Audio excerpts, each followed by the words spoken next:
எல்லாருக்கும் என்ன தெரியுமா? பொது புத்தி. உள்ள என்ன இருக்குது? அம்மா அப்பாவா, அவங்களால நமக்கு என்ன கிடைக்கும்? பையனா பொண்ணா, அவங்களால என்ன கிடைக்கும்? மாமியார் மாமனாரா, அவங்களால என்ன கிடைக்கும்? புது பொண்ணு மனைவியா வராளா, அவகிட்ட இருந்து என்ன கிடைக்கும்? புருஷன் கிடைக்கிறானா, அவங்க கிட்ட இருந்து கிடைக்கிறது எல்லாம் 30 ரூபா தான். அவங்களே 3 லட்சம் ரூபா. You are not going anywhere. நாம் எங்கேயும் போகவில்லை. எங்கேயும் போலனா ஏன் ஓடுறோம்? இதுதான் தோழமைகளே பதில்.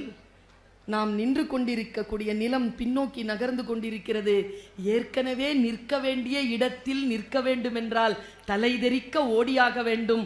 அதனால் ஓடிக்கொண்டிருக்கிறோம் என்று சொன்னாள் வெள்ளை ராணி.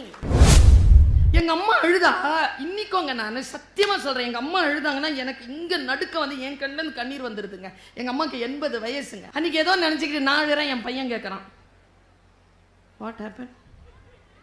நல்லா தானே இருந்த காலையில். நான் அப்படி பார்த்தேன். சொல்லாத எனக்கு, நான் எங்க கவலைப்படுறேன் தெரியுமா? என்கிட்ட நீ இப்படி பேசுறியே, உன் பிள்ளை உன்கிட்ட எப்படி பேசும்? வருகிறான், காலம் தள்ளி போகிறதெல்லாம் வேற. ரேஸ்ல இருக்கிறானா இல்லையா? நடுவரா உட்கார்ந்து இருந்த என் பக்கத்துல உட்கார்ந்து சேர் போட்டு உட்கார்ந்தானா இல்லையா? எங்கே போகிறோம் என்பதை ஒருவன் ஒருத்தி மிக தெளிவாக தெரிந்து, யாரும் யாருக்கும் போட்டி இல்லைங்க. யாரும் யாருக்கும் போட்டி இல்லை.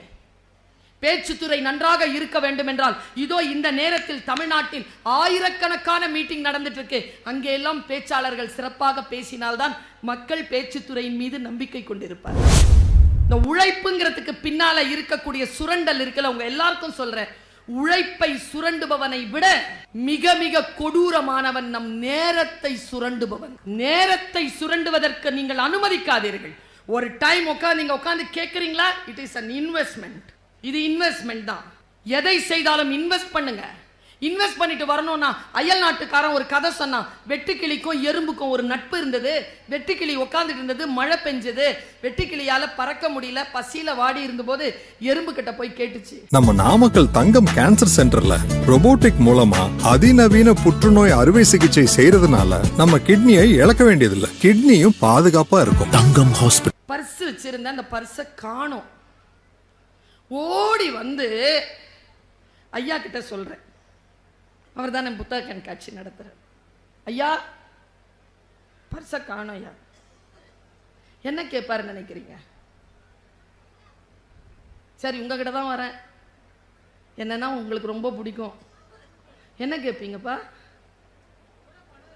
ஹை, தப்புன்னு கேட்டுருவீங்களாமா? கவலை கொண்டவர்கள் எப்படி கேட்பாங்கன்னா, எங்கடா தொலைச்ச? பஸ்ல. பஸ் போயிடுச்சா? போயிடுச்சு. தேனியா? தேனு. ஓன்னு அழுறேன். அப்போதான் இந்த கேள்வி வரும், இவ்வளோ அழுவுறியே, எவ்வளோ பணம் வச்சிருந்த? 30 ரூபா. என்ன சொல்வீங்க? போனா பர்சு 3 லட்சம் ரூபா. எல்லாருக்கும் என்ன தெரியுமா? பொது புத்தி. உள்ள என்ன இருக்குது? அம்மா அப்பாவா, அவங்களால நமக்கு என்ன கிடைக்கும்? பையனா பொண்ணா, அவங்களால என்ன கிடைக்கும்? மாமியார் மாமனாரா, அவங்களால என்ன கிடைக்கும்? புது பொண்ணு மனைவியா வராளா, அவகிட்ட இருந்து என்ன கிடைக்கும்? புருஷன் கிடைக்கிறானா, அவங்க கிட்ட இருந்து கிடைக்கிறது எல்லாம் 30 ரூபா தான். அவங்களே 3 லட்சம் ரூபா. இந்த பெருமதி நமக்கு எப்பொழுது புரியும்? அப்படி புரிஞ்சிருச்சுன்னா டெஸ்டினேஷன் தெரியும். எதற்காக எதை இழக்கலாம், எதற்காக எதை இழக்கவே கூடாது என்பதனை நமக்கு தெரிந்து போகும். நான் இந்த தம்பி வந்து ஒரு நாய் பத்தி சொன்னான். தம்பி, நாய்க்கு நாங்க பேர் வைப்போம், பேர் வைக்கல அப்படின்னு நீங்க சொன்னீங்க. நாய்க்கு பேர் வைப்போம், ஆனா அது அந்த முதலாளிக்கு மட்டும்தான் தெரியும். அடுத்தவங்களுக்கு தெரிஞ்சா கூப்பிட்டா அது திரும்பி பார்க்கன்றதுனால நாங்கள் சொல்றது இல்லை. எங்க மரபுல பின்னால் இருந்து வந்தவங்களை பார்த்து இப்போ எல்லாரும் கேட்குற மாதிரி நாயை வந்து நாங்கள் வளர்க்க ஆரம்பிச்சிட்டோம். இன்னொன்று என்னன்னா, கடிக்காத நாய் எல்லாத்தையும் வீட்டுக்குள்ளே வச்சிருக்கிறாங்க. கடிக்கிற நாய் எல்லாத்தையும் ரோட்ல விட்டுருக்குறாங்க. எங்க போனாலும் செய்தித்தாளை பிரிஞ்சா நாய் கடிச்சு நாய் கடிச்சு நாய் கடிச்சு நாய் கடிச்சு தான். பஞ்சாப்ல இப்போ 3 மாசத்துக்கு முன்னால இதுல பதிவு செய்யறேன் நான். போட்டோம், இந்த பேச்சு எங்க போகுதோ போட்டோம்.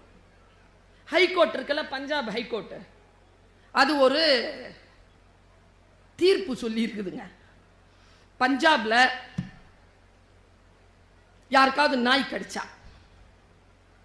அத தெரு நாயா இருந்தா அரசாங்கம் கொடுக்கணும், வீட்டு நாயா இருந்தா ஓனர் கொடுக்கணும். என்னன்னா எவ்வளோ இன்ச்சு சதை காயப்பட்டிருக்குதோ ஒரு இன்ச்சில் 1 மில்லி மீட்டருக்கு 10,000 ரூபா கொடுக்கணும்னு எழுதியிருக்கு. சென்னையில் மட்டும் 2 லட்சம் நாய் சுத்துது, எல்லாரையும் தான் கடிச்சிட்டு இருக்குது. நான் ஒரு விஷயம் சொல்றேன், நாய் அப்படின்ற சொல்றோம்ல, நான் ஒரு குணத்துக்காக சொல்றேன். அது நாய்கிட்ட மட்டும் இல்லை, நம்ம எல்லார்கிட்டையும் இருக்கு, உயிரினங்கள் கிட்ட அது இருக்கு. இந்த தலைமுறை அதை விட்டுட்டோமோ அப்படிங்கிற கவலை தான். என் பாட்டியிடம் என் தாத்தாவிடம் இருந்த அந்த இயற்கையோடு ஒன்றிய உணர்வு இன்றைக்கு இயற்கை இடத்தில் இருப்பது போல் மனிதர்களிடத்தில் இல்லையோ என்கின்ற கவலையோடு நான் 2 விஷயத்தை நான் பதிவு செய்றேன். நம்ம எங்க போறோங்கிறது நமக்கு தெரிஞ்சிடும். இங்க என்னுடைய தோழி இருக்கிறாள், புனிதா கணேசன். பெரிய ஒரு நிறுவனத்திற்கு சொந்தக்காரர். அவங்க சாதாரணமாவே மூலிகை மருந்து சொல்லிக்கிட்டே இருப்பாங்க. எதுனா கூட அவங்களுக்கு மூலிகை மருந்து சொல்லிடுவாங்க. நல்ல சமைப்பாங்க.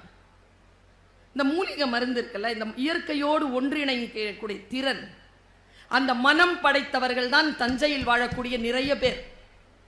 இந்த தஞ்சைக்குன்னு ஒரு விஷயம் இருக்குங்க. நான் தமிழ் படித்தவள். மருத நிலம் உங்களுடையது, நீங்கள் மருத நிலத்திற்கு சொந்தக்காரர்கள். வயலும் வயல் சார்ந்த இடம், இயற்கையோடு ஒன்றிணைந்தவர்கள் நீங்கள். பாருங்க, அந்த ஒரே ஒரு காட்சி மட்டும் ஜியோகிராபிக்கல் சேனல்ல வருது. நாமெல்லாம் எங்க போறோங்கிறத கொஞ்சம் தெரிஞ்சுக்கோங்க. ஜியோகிராபிக்கல் சேனல்ல ஒருத்தர் என்ன பண்றான், இலைய பின்றான். கொஞ்ச நேரம் தான் வருது அந்த வீடியோ. இலைய பின்றான், பின்னி ஒரு போர்வை பண்றான். போர்வை பண்ணி ஒரு ஆற்றினுடைய ஒரு திட்டு மேல உட்காந்துக்கிட்டு அந்த போர்வையை முழுக்க போத்திக்கிறான். ஒரு கேமரா வைக்கிறான், இயற்கையை படம் பிடிக்கிறான். அவன் கேமராவை அப்படி பார்த்துட்டு இருக்கிறது, இன்னொருத்தன் அவனை கேமரா எடுத்துட்டு இருக்கான். சரியா? ஒரு நாரை பறந்து வருதுங்க. இறந்து போன 86 அகவை பத்மபூஷன். நாங்க எல்லாருமே உட்கார்ந்துட்டு இருக்கிறோம். எங்களுக்கு சொன்ன மாபெரும் அறிவுரை இது. சாதாரணமா தான் இருக்கும், புரிஞ்சுக்கோங்க. நம்ம யாருக்குமே எங்க போறோம்னே தெரியலீங்க. யாருக்குமே தெரியாது நம்ம எங்க போறோம்னு. ஆனா ஓட்டம் மட்டும் நிக்கவே இல்லை, தலை தெறிக்க ஓடிக்கிட்டு இருக்கோம். எங்க போறோம்னு கேட்டு உங்க எல்லார்கிட்டயும் கேட்கிறேன், யாருங்க பெரியாள்? என் பையன் பெரியாள், அவனை என் பொண்ணு பெரியாள் அப்படின்னா என்னப்பா? IAS officer ஆக்கிடலாமா? சார் கிட்ட கேட்கிறேன், ஐஏஎஸ் ஆபீசர் எல்லாம் பெரியாளா சார்? எல்லாரும் பெரிய ஆட்களா சார்? போலீஸ்காரங்களா ஆக்கிடலாமா? பேராசிரியர் ஆக்கிடலாமா? இல்ல இந்த மாதிரி ஆசிரியர் ஆக்கிடலாமா? யாருங்க பெரியாளு? எங்கெங்க போறாங்க? ஒருத்தன் சொன்னான், எந்த ஒரு மனிதனால் 4 பேருக்கு நன்மை நடக்குதோ அவன் பெரியாள். அவன் எந்த துறை சார்ந்தவனாக இருக்கட்டும், 4 பேருக்கு நன்மை நடக்கிறதா நீ பெரியாள். மூசா ரஜா சொன்னார், ஐன்ஸ்டீன் சொன்னாங்கல்ல, ஐன்ஸ்டீன் சொன்ன ஒரு விஷயம், ஆலிஸ் இன் ஒண்டர்லேண்ட் ஒரு படம், அதை மட்டும் சரியா புரிஞ்சுக்கிட்டா, ஐன்ஸ்டீன் சொன்னது இது, இந்த படம் அல்ல அந்த கதை, அதை சரியா புரிஞ்சுக்கிட்டா பிசிக்ஸ்ல நோபல் பரிசு வாங்கலாம்னு அவர் சொல்லியிருக்காருங்க. அது ஒரு பிசிக்ஸ் பேஸ்டான ஒரு படம். அது ரொம்ப டெப்தா பார்த்தா பிசிக்ஸ் பேஸ்டான ஒரு படம் அது, ஆலிஸ் இன் ஒண்டர்லேண்ட். நாம எல்லாம் அது ஒரு காமிக்கா தான் பார்ப்போம், ஒரு ஃபேரி டேலா தான் நம்ம பார்ப்போம், டிஸ்னி வேர்ல்டுடைய ஒரு படமா தான் பார்ப்போம். இல்ல 2 ஒரு காட்சி மட்டும் இருக்கும், உங்கள் சிந்தனைக்காக சொல்லுகிறேன். போக பயமா? இதை தனியா விட பயம், அதான் உண்மை. ஆலிஸ் ஓடும் பொழுது ராணியும் ஓடுவா, ஓடிக்கிட்டே பின்னங்கால் பிடரியில் பட வேகமாக ஓடிக்கொண்டிருக்கக்கூடிய அந்த ஆலிஸ் கேப்பா, queen where we are going, எங்கே போகிறோம்? ராணி சொன்ன பதில் தான் super, we are not going anywhere. நாம் எங்கேயும் போகவில்லை. எங்கேயும் போலனா ஏன் ஓடுறோம்? இதுதான் தோழமைகளே பதில். நாம் நின்று கொண்டிருக்கக்கூடிய நிலம் பின்னோக்கி நகர்ந்து கொண்டிருக்கிறது. ஏற்கனவே நிற்க வேண்டிய இடத்தில் நிற்க வேண்டும் என்றால் தலைதெறிக்க ஓடியாக வேண்டும். அதனால் ஓடிக்கொண்டிருக்கிறோம் என்று சொன்னாள் வெள்ளை ராணி. ஏற்கனவே இருக்க வேண்டிய இடத்தில் நிற்க வேண்டும் என்றாலே நாம் ஓடிக்கொண்டிருக்க வேண்டும் என்பதுதான். யோசித்து பார்த்தால் நம்முடைய வாழ்க்கையில் நமக்கு சில தெளிவு, கொஞ்சம் அலர்ட்டா இருக்கணும். நம்ம குழந்தைகள் அலர்ட்டா இருக்குதா? அலர்ட்டான படிப்பை நம்ம கொடுக்கிறோமா? ஒரு காலகட்டத்தில் படித்தவர்கள் கிட்ட இருந்த விழிப்புணர்வு இன்றைக்கு இருக்கக்கூடிய இளைஞர்கள் கிட்ட இருக்கா? நான் பிஆர்ஓவா உட்காந்துருக்கேன். ஃபர்ஸ்ட் ஸ்டாண்டர்டுக்கு ஒரு அம்மா வந்து குழந்தைக்கு அட்மிஷன் கேட்குது காலேஜில். ஸ்கூலில் எங்கே போங்க என்ன, நான் பக்கத்தில் எங்கள் ஸ்கூலு. இந்த ஸ்கூல் நல்ல ஸ்கூலா மேடம் கேட்குறாரு உங்கள் அப்பா. எங்கள் ஸ்கூல் நான் எப்படி சொல்கிறது? நீங்கள் போய் பாருங்கள், உங்கள் குழந்தைக்கு ஏற்றதாக இருந்தால் சேர்த்துக்கோங்க. ஒரு கேள்வி கேட்டாருங்க, ஆடி போனேன் நான். என் குழந்தைய நான் அங்கே சேர்க்குறேன், அங்கே நீட் தேர்வுக்கு ட்ரைனிங் கொடுப்பாங்களா? நான் இப்படி சொன்னேன், சரியாக சொல்லியிருக்கேன் நான் பாருங்க. ஃபஸ்ட் ஸ்டாண்டர்ட் படிக்கும்பொழுது உங்கள் குழந்தைக்கு நீட் தேர்வுக்கு ப்ராக்டிஸ் பண்ணால் அந்த குழந்தை லூஸ் ஆயிரும், பரவாயில்லையா?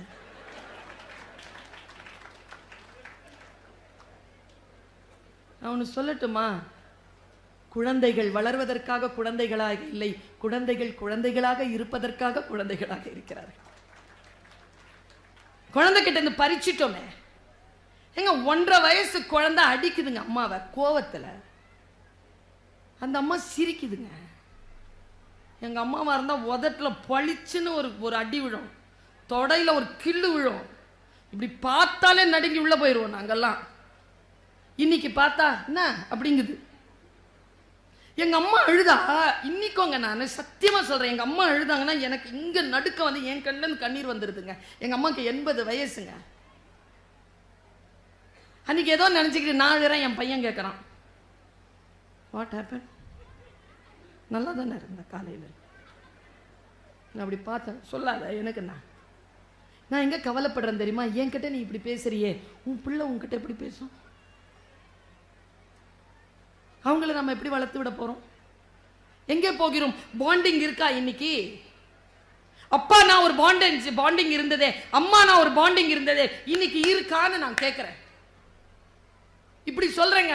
12 ரொம்ப ஓப்பனாவே சொல்றேங்க. 12 வயசுல நான் இருக்கும்போது எங்க அப்பாவுக்கு வேலை போயிடுச்சுங்க. எங்க அம்மா எங்க அப்பாவுக்கும் பிறந்தது 5 பிள்ளைங்க நாங்க. எனக்கு 12 வயசு தான், எனக்கு கீழே 2, எனக்கு மேல 2. வயசை பார்த்துக்கோங்க, 3 வயசு தான். எல்லாம் பச்சை பிள்ளைங்க, பசிக்கோங்க எல்லாருக்கும். வேலையில் ஒரு நாள் 5 ரூபாய் தான் கொடுப்பாரு அப்பா, வாரத்துக்கு 50 ரூபாய் கொடுப்பாரு, அவ்வளவுதான். ஆனா எங்க அம்மா ஒருபோதும் என்னுடைய தந்தையாரை பொருளாதார சூழல் காட்டி எங்களுக்கு முன்னால் சண்டையிட்டதே கிடையாது. இது என் இறை மீது ஆணையா நான் சொல்றேன்.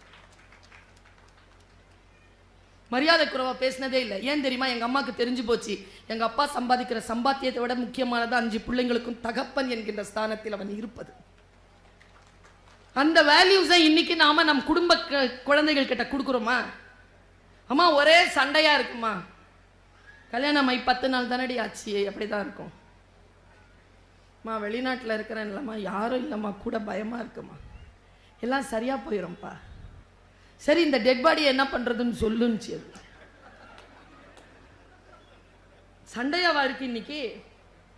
வாழ்க்கையில் எல்லோரும் பிரிந்து கிடக்கிறார்கள்.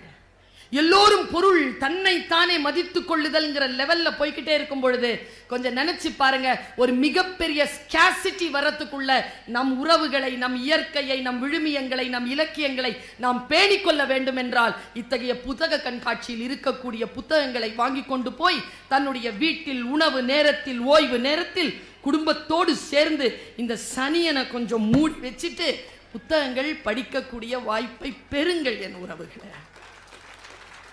இந்த ஒரே ஒரு விஷயத்தை நான் சொல்லிட்டு போறேன். நாம் பல நேரங்களில் நம்ம உண்ணாவிரதம் இருக்கோம் தானே.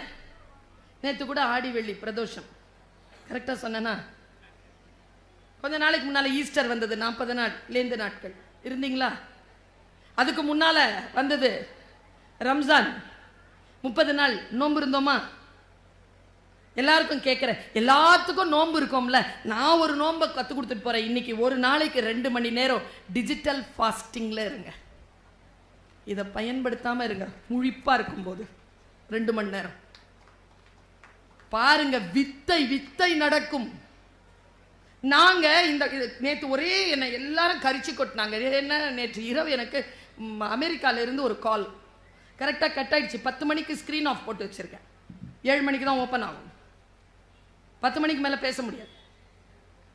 என்னுடைய ஸ்க்ரீன் டைம் முதல்ல 13 மணி நேரம் இருந்தது, அப்புறம் 8 மணி நேரம் ஆச்சு. இப்போ என்னுடைய ஸ்க்ரீன் டைம் 2 hours. 2 மணி நேரத்திற்கு மேல் நான் இந்த தொலைபேசியை பயன்படுத்துவது இல்லை. மற்ற விஷயங்களுக்காக என்னுடைய கவனத்தை செலுத்த தொடங்கி இருக்கிறேன். என் உடல் நலம், என் புத்தி நலம், என் குடும்ப நலத்திற்கு என்னிடத்தில் இப்பொழுது நேரம் கிடைத்து கொண்டிருக்கிறது. அனுபவத்தில் சொல்கிறேன் நான். நமக்கு பல நேரங்கள்ல எங்கே எந்த வாழ்க்கையை எப்படி அமைத்துக் கொள்வதுன்னு தெரியல. பிரிட்டோ கிட்ட நான் கேட்டேன், தம்பி உன் வாழ்க்கை இலக்கு என்ன? ரொம்ப குறைவான பதில் பேர் தான் அந்த பதில் சொல்லியிருக்காங்க. ஒரு சக்சஸ்ஃபுல்லான ஸ்பீக்கரா வரணுங்கிறது என்னுடைய இலக்கு மேடம்னு சொன்னான் தம்பி. அப்ப அவனுக்கு ரொம்ப சின்ன வயசு. வருகிறான், காலம் தள்ளி போகிறதெல்லாம் வேற. ரேஸ்ல இருக்கிறானா இல்லையா? நடுவரா உட்கார்ந்து இருந்த என் பக்கத்துல உட்கார்ந்து சேர் போட்டு உட்கார்ந்தானா இல்லையா? எங்கே போகிறோம் என்பதை ஒருவன் ஒருத்தி மிக தெளிவாக தெரிந்து, யாரும் யாருக்கும் போட்டி இல்லைங்க. யாரும் யாருக்கும் போட்டி இல்லை. பேச்சுத்துறை நன்றாக இருக்க வேண்டும் என்றால் இதோ இந்த நேரத்தில் தமிழ்நாட்டில் ஆயிரக்கணக்கான மீட்டிங் நடந்துட்டு இருக்கு. அங்கே எல்லாம் பேச்சாளர்கள் சிறப்பாக பேசினால்தான் மக்கள் பேச்சுத்துறையின் மீது நம்பிக்கை கொண்டிருப்பார்கள். அதனால நான் மட்டும் நல்லா பேசணும்ன்றது இல்லை, 999 பேரும் நல்லா பேசணும். இந்த மனநிலையில் இருக்கக்கூடியவர்கள் தான் போட்டி என்பது. ஒருத்தன் ஒரே ஒரு அனௌன்ஸ்மெண்ட் தாங்க, எல்லாருக்கிட்டையும் பலூன் கொடுத்துட்டு கடைசி நிமிஷம் வரைக்கும் எவன் பலூனை வச்சிருக்கிறானோ அவன் தான் ஜெயிக்கிறவன் அப்படின்னு சொல்லிட்டார். 5 நிமிஷம் உங்களுக்கு டைம். ஒருத்தன் வச்சுக்கிட்டே இருந்தான் பாருங்களேன், 5 நிமிஷத்துல அதுவே உடஞ்சிருச்சு. இன்னொருத்தன் என்ன அந்த உடஞ்சிருச்சு இல்ல, அவன் என்ன பண்ணா, பின்ன எடுத்து அடுத்த வந்து குத்திட்டான். எல்லாரும் ஒண்ணுக்கு ஒண்ணு இப்படி பண்ணிட்டாங்களா. ஒருத்தன் மட்டும் கையில வச்சுட்டு இருக்கும்போது துரத்தி ஓடுறாங்க ஒருத்தன், அவன் ஜெயிச்சிடக்கூடாதுன்னு. அந்த வீடியோல கடைசியா அந்த மோட்டிவேட்டர் சொன்னார், நான் யாரிடத்தில் கையில் கடைசி வரைக்கும் பலூன் இருக்கிறதோ அவர்கள்தான் ஜெயிப்பார்கள் என்று தானே சொன்னேன். நீங்கள் எல்லோரும் சேர்ந்து முடிவெடுத்திருந்தால் எல்லோரும் ஜெயித்திருக்கலாம் தானே. இயற்கையால் விபத்து நேரிடுகின்றவர்கள் தவிர அடுத்தவர்களால் தோற்கடிக்கப்படுகின்றவர்கள் குறைகின்ற காலம் எப்பொழுது நமக்கு வரும்? பொறாமைங்கிறது என்ன தெரியுமாங்க? அடுத்தவன் நல்லா இருக்கிறான்னு பார்த்து வைத்தறிச்சல் படுறோமே, அது பொறாமை இல்லை. அது எல்லாருக்கும் இருக்கும், வாழணுங்கிற ஆசை. ஆனால் யார் ஒருவன் அடுத்தவன் தோற்று போனால் சந்தோஷப்படுகிறார்களோ அவன்தான் பொறாமைக்காரன். அந்த பொறாமை இல்லாமல் நாம் இருப்போமா? நான் தீர்வு சொல்லுகிறேன், இளைஞர்களுக்கு சொல்லுகிறேன். நிறைய பாய்ஸ் இருக்கிறீங்க, அந்த பாய்ஸ்க்கு சொல்றேன், கோபப்படுவது அல்ல தம்பி வீரம். எவ்வளவு கோபம் வருது உங்களுக்கு? டே அப்பா சொல்லட்டுமா, உன் அம்மா நான் சொல்கிறேன், கோபப்படுவது அல்ல வீரம். எவன் ஒருவன் கோபத்தை கட்டுப்படுத்திக் கொள்கிறானோ அவன்தான் வீரன் என்பதுதான் தமிழ் மரபு. கோபத்தை வெளிப்படுத்துபவன் இல்லை. நான் இப்படி இந்த கருத்தை சொல்லி 8:18 2 நிமிடங்களில் ஒரு கருத்தை சொல்லிட்டு போறேன். காதுகளில் இலை விரித்து நல்ல சொல் கேட்பதற்காக காத்திருக்கிறீர்கள். இலக்கை நிர்ணயிக்கின்ற பொழுது நான் என்னை பார்த்து நிறைய பேர் சொல்லுவாங்க, கேட்பாங்க, மேடம் நீங்க பேசுறதெல்லாம் எனக்கு தெரியுது மேடம், ஆனா உங்களை மாதிரி பேசணும்னா என்ன மேடம் பண்றதுன்னு. என்ன பதில் சொல்ல முடியும் அவர்களுக்கு? நான் சொல்லட்டுமா? பயிற்சி தான். பயிற்சி எப்படி எடுக்க வேண்டும்? பயிற்சி என்பது பணம் தொடர்பானது அல்ல. ஒரு பாக்ஸிங்ல இருக்கக்கூடிய ஒரு ஸ்ட்ரோக் 1000 ஸ்ட்ரோக் அடிச்சு பழகாத, ஒரே ஸ்ட்ரோக்க 1000 முறை அடிச்சு பழகுன்றான் ப்ரூஸ்லி. பேசி பேசி பழகுங்க, எழுதி எழுதி பழகுங்க, சமைச்சு சமைச்சு பழகுங்க, ட்ரெஸ் அணிவதை செய்து செய்து பழகுங்கள், படித்து படித்து பழகுங்கள், உயர்வதற்கு என்ன வேண்டும் என்பதனை நினைத்து நினைத்து பழகுங்கள். ரொம்ப ஸ்மார்ட்டா ஒர்க் பண்ணலாங்க, வெரி ஸ்மார்ட் ஒர்க் பண்ணலாம். எனக்கு தெரிஞ்சு தமிழர்கள் போல ஸ்மார்ட் ஒர்க் பண்ணவங்க வேறு கிடையாது. ஆனால் நாம் அயல் நாட்டு மோகத்தோடு சுற்றி கொண்டிருக்கிறோம். அயல் நாட்டில் ஒரு நீதி கதை சொல்லப்படுகிறது, உழைப்பு. இந்த உழைப்புங்கிறதுக்கு பின்னால இருக்கக்கூடிய சுரண்டல் இருக்குல்ல, உங்க எல்லாருக்கும் சொல்றேன், உழைப்பை சுரண்டுபவனை விட மிக மிக கொடூரமானவன் நம் நேரத்தை சுரண்டுபவன். நேரத்தை சுரண்டுவதற்கு நீங்கள் அனுமதிக்காதீர்கள். ஒரு டைம் நீங்க உட்கார்ந்து கேட்கறீங்களா, இட் இஸ் an இன்வெஸ்ட்மெண்ட். இது இன்வெஸ்ட்மெண்ட் தான். எதை செய்தாலும் இன்வெஸ்ட் பண்ணுங்க.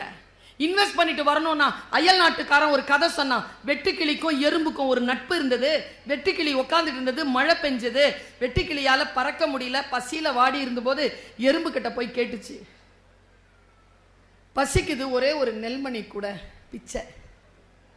எறும்பு பார்த்துச்சு, அறிவில்லை உனக்கு, உழைச்சியா நீ, தின்னுட்டே இருந்த, உழைச்சதெல்லாம் தின்னுட்டே இருந்த, உழைப்புன்னு என்ன தெரியுமா, சேமிப்பும் உழைப்பின் ஒரு மிகப்பெரிய பகுதி, சேர்த்து வச்சியா நீ, எப்ப பார்த்தாலும் இந்த கிட்டாரை வச்சு வாசிச்சுட்டு இருக்கிற, கிட்டாரை கொடு. கிட்டாரை வாங்கி வச்சுக்கிச்சு, டெய்லி வெட்டுக்கிளி எறும்புகளோடு போய் சேர்ந்து 10 தானியம் சம்பாதித்தது என்று எல்கேஜியிலே ஆங்கிலேயர்கள் கதை வைத்து விட்டு போனார்கள். நான் கதையை அங்கிருந்து தொடங்குறேன். நான் தான் அந்த வெட்டுக்கிளி. நான் எங்கே போகிறேன் என்று எனக்கு தெரியும், அதனால் சொல்லுகிறேன். நான் தான் அந்த வெட்டுக்கிளி. பசி, எறும்பு கிட்ட கேட்டேன்தான். எறும்பு என்னுடைய என்னுடைய கிட்டாரை புடுங்கிருச்சு.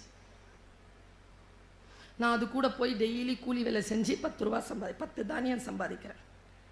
10வது நாள் எனக்கு அந்த வேலை போர் அடிச்சிருச்சு. நான் யோசிக்கிறேன், நான் இது கூட போய் இந்த வேலை செய்யணும்னா நான் ஏன் வெட்டுக்கிளியா பிறந்தேன்? எனக்கு ஏன் கிட்டார் வாசிக்க தெரியும்? எறும்புக்கு தெரியாதது எனக்கு தெரியுதில்ல.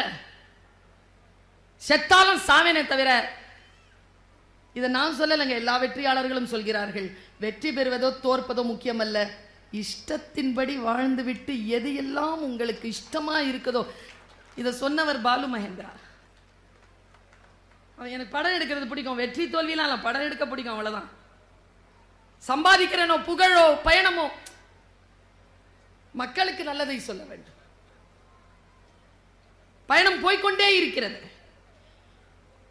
நான் அந்த கிட்டார் அவன் கிட்ட போனேன், மரியாதையை என் கிட்டாரை கொடு, செத்துருவேன், சாவுறேன், கிட்டார் வாசிச்சுட்டு சாவுறேன், பசிக்காக்கெல்லாம் இந்த வேலையை செஞ்சுட்டு இருக்க முடியாது என்னால, கொடு, இனிமேல் வந்த சாவடிச்சிருவேன்னுச்சு அந்த எறும்பு. வந்தாதானே நீ, நான் எதுக்கு சாவடிக்கணும், நீயே பசியில செத்து போற பாரு, ஏய் மரியாதையா என்னுடைய கிட்டாரை கொடு. வாங்கிட்டு போய் மரத்தில் உட்காந்துச்சு, மழை நின்று இருந்துச்சு, கிட்டார் வாசிக்க ஆரம்பிச்சது. பா என்ன சுகம், வாசிச்சுக்கிட்டே இருக்கு, பசிக்குது, போய் இலைய சாப்பிடுது வருது, வாசிக்குது போகுது, இலைய சாப்பிடுது வருது, வாசிச்சுக்கிட்டே இருக்கு. சாயந்தரம் ஆச்சு, 2-3 மணி. கீழே பார்த்தா நிறைய எறும்பு போய்கிட்டே இருக்கு. சே, நேற்று ஃபுல்லாக இதுங்களோட தானே உழைச்சி கிடந்தேன். கீழே பார்க்கும்போது வேகமாக போயிட்டு இருந்தது ஸ்லோவாகுது. எதுக்குடா ஸ்லோ ஆகுதுன்னு இது வாசிக்குது, வேகமாக போகுது. இது நிறுத்தின உடனே ஸ்லோவாக போகுது. இது வாசிச்சா வேகமாக போகுது, நிறுத்தினா ஸ்லோவாக போகுது. நேராக கீழே இறங்கி ஒரு எறும்பை கூப்பிட்டுச்சு. ஏன் வேகமாக போகிற, ஸ்லோவாக வர? இல்லை, ஒரு மியூசிக் கேட்குது, அது ரொம்ப நல்லா இருக்குது, உழைப்பின்கான கவலை இல்லாமல் நான் போகிறேன். நிறுத்திட்டா பெயினாக இருக்கு. உனக்காக ஒரு நாள் நீ எவ்வளோ சம்பாதிப்ப? 10 சம்பாதிப்ப. நான் நீ வாசிச்சா 15 சம்பாதிப்ப. அதில் ஒன்னே எனக்கு கொடுக்குறியா? உனக்காக நான் வாசிக்கிறேன். ஓகே, அதில் என்ன, வாசிப்பியா? அப்படி 10,000 எறும்போட பேச்சுவார்த்தை முடிச்சிருச்சு. லைன் கட்டி போன எறும்பு 10 தானியம் சம்பாதிக்க தான் இஷ்டப்பட்ட வேலையை செய்து கொண்ட வெட்டுக்கிளி 10,000 சம்பாதித்தது என்பதனை நீங்கள் புரிந்து கொள்ளுங்கள். குழந்தைகளை விளையாடாத, நடிக்காதன்னு திட்டாதீங்க. டேய், சம்பாதிக்கிற மாதிரி நடிடா, சம்பாதிக்கிற மாதிரி விளையாடுடான்னு சொல்லிக்கோ. ஏன்னா அந்த 2 டிபார்ட்மெண்ட் தான் இப்போ நிறைய சம்பாதிச்சுட்டு இருக்குது.